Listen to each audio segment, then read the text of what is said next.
നമസ്കാരം, ഞാൻ Sethulakshmi. Chemmanur international jewellers Kaumudi ഹെഡ്ലൈൻസിലേക്ക് സ്വാഗതം. Powered by ARMC. പരീക്ഷണത്തിലെ പ്രതീക്ഷ. ഡൽഹി സർക്കാർ പരീക്ഷണാടിസ്ഥാനത്തിൽ നടപ്പാക്കിയ ഒറ്റ ഇരട്ട അക്ക വാഹന നിയന്ത്രണം ഇന്നുകൂടി മാത്രം. നിയന്ത്രണം തുടരണമോ എന്നതിൽ സർക്കാർ നിലപാട് പദ്ധതിയുടെ അവലോകനത്തിനു ശേഷം. പദ്ധതി പൂർണ്ണ വിജയം. നിയന്ത്രണം നടപ്പാക്കിയതോടെ 50% മലിനീകരണം കുറയ്ക്കാൻ സാധിച്ചിട്ടുണ്ടെന്ന് വിശദീകരണം. നിയന്ത്രണം തുടരണമോ എന്നതിൽ സർക്കാരിന് തീരുമാനമെടുക്കാമെന്ന് ഡൽഹി ഹൈക്കോടതി വ്യക്തമാക്കിയത് കഴിഞ്ഞ ദിവസം. കെജ്രിവാൾ സർക്കാർ ഒറ്റ ഇരട്ട അക്ക വാഹന നിയന്ത്രണം ഏർപ്പെടുത്തിയത് ജനുവരി 1 മുതൽ.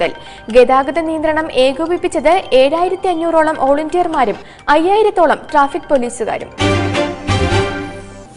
മിന്നലാകാൻ പിണറായി. ലാവ്ലിൻ കേസിൽ ഒരിക്കൽ കൂടി കുരുക്കുമുറുക്കാൻ സംസ്ഥാന സർക്കാർ കരുനീക്കുമ്പോൾ പിണറായി വിജയന്റെ നവകേരള യാത്രയ്ക്ക് ഇന്ന് കാസർഗോഡ് തുടക്കം. കേസിൽ CBIയുടെ റിവിഷൻ ഹർജിയിന്മേൽ വാദം വേഗത്തിലാക്കണമെന്ന ആവശ്യവുമായി സർക്കാർ സമർപ്പിച്ച ഉപഹർജി ഹൈക്കോടതി പരിഗണിക്കുന്നതും ഇന്ന്. വൈകിട്ട് 3-ന് ഉപ്പളയിൽ നവകേരള മാർച്ചിന് ഉദ്ഘാടനം നിർവഹിക്കുന്നത് പാർട്ടി മുൻ ദേശീയ ജനറൽ സെക്രട്ടറി പ്രകാശ് കാരാട്ട്. VS-ഉം കോടിയേരിയും പങ്കെടുക്കുന്ന ഫ്ളാഗ് ഓഫ് ചടങ്ങിനു ശേഷം ജാഥയ്ക്ക് ആദ്യ സ്വീകരണം കാസർഗോഡ് നഗരത്തിൽ 5 മണിക്ക്. മുഖ്യമന്ത്രി പദത്തിൽ കണ്ണുവയ്ക്കുന്ന പിണറായിയെ കൊടുക്കാൻ ഒരു മുഴം നീട്ടിയെറിഞ്ഞ കുരുക്കാണ് ലാവ്ലിൻ കേസിലെ സർക്കാർ നീക്കമെന്ന് രാഷ്ട്രീയ രംഗത്തെ ആക്ഷേപം. അതൊക്കെ ചീറ്റിപ്പോയ പടക്കമാണെന്നും ആരു വിചാരിച്ചാലും ഇനി കത്തിക്കാനാവില്ലെന്നും പിണറായിയുടെ പരിഹാസം. നിലാവായി ഗുലാമലി. സഹിഷ്ണുതയുടെ സ്നേഹസംഗീതമായി ഗുലാമലി. വിവാദങ്ങൾക്കും ശിവസേന ഭീഷണിക്കുമിടയിൽ കനത്ത സുരക്ഷാ സന്നാഹങ്ങളോടെ പാക് ഗസൽ ഗായകൻ ഗുലാമലിയുടെ രാഗസന്ധ്യ ഇന്ന് തലസ്ഥാനത്ത്.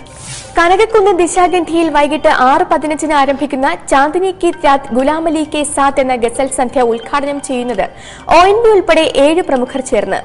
അതിർവരകളില്ലാത്ത സംഗീത ചക്രവർത്തിക്ക് സ്വരലയ ഗ്ലോബൽ ലെജൻഡറി പുരസ്കാരം സമ്മാനിച്ചത് ഇന്നലെ.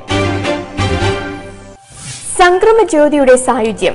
ദിവ്യജ്യോതി ദർശനത്തിന്റെ പ്രാർത്ഥനാ പുണ്യമായി ഇന്ന് ശബരിമല മകരവിളക്ക്. മകരജ്യോതി ദർശന സായുജ്യം കാത്ത് സന്നിധാനത്തും പരിസരത്തും തീർത്ഥാടക ലക്ഷങ്ങൾ. വൈകിട്ട് ശരംകുത്തിയിലെത്തുന്ന തിരുവാഭരണങ്ങൾ ദേവസ്വം ബോർഡ് ഭാരവാഹികൾ ഏറ്റുവാങ്ങും. ആഭരണഭൂഷിതനായ ശബരീശന്റെ ദീപാരാധനാ വേളയിൽ പൊന്നമ്പലമേട്ടിൽ അനുഗ്രഹ ജ്യോതിയുടെ ദിവ്യാവതാരം. തിരക്കു നിയന്ത്രിക്കാൻ സന്നിധാനത്ത് പ്രത്യേക പോലീസ് സന്നാഹം. വഞ്ചനയിൽ പാക് മുഖം. പാക് പ്രധാനമന്ത്രിയുടെ വസതിയിൽ നരേന്ദ്രമോദി സന്ദർശനം നടത്തിയതിന് തൊട്ടുപിന്നാലെ ദാവൂദ് ഇബ്രാഹിമും അതിഥിയായി എത്തിയിരുന്നെന്ന് അഭ്യൂഹം. ഇന്ത്യ തിരിയുന്ന അധോലോഹ കുറ്റവാളിയും കുടുംബവും നവാസ് ഷെരീഫിന്റെ ലാഹോറിന്റെ വീട്ടിലെത്തിയത് ഇക്കഴിഞ്ഞ 26-ന്. ഇന്ത്യ പാക് ബന്ധത്തിന് കരുത്തു പകരുക എന്ന ലക്ഷ്യത്തോടെ പാക് പ്രധാനമന്ത്രിയുമായി മോദി കൂടിക്കാഴ്ച നടത്തിയത് ഷെരീഫിന്റെ പിറന്നാൾ ദിനത്തിൽ. എന്നാൽ പിറ്റേന്ന് ദാവൂദ് ഷെരീഫിന്റെ വസതി സന്ദർശിച്ചതായുള്ള വാർത്ത സ്ഥിരീകരിക്കാതെ ഇന്റലിജൻസ് ബ്യൂറോ. മൗനത്തിന്റെ നാനാർത്ഥം.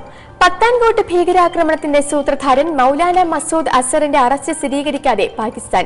ജെയ്ഷെ മുഹമ്മദ് തലവനും സഹോദരനും പിടിയിലായതായി മാധ്യമങ്ങൾ റിപ്പോർട്ട് ചെയ്തതിന്റെ സത്യാവസ്ഥയിൽ മൗനം പാലിച്ച് പാക് വിദേശകാര്യ മന്ത്രാലയം.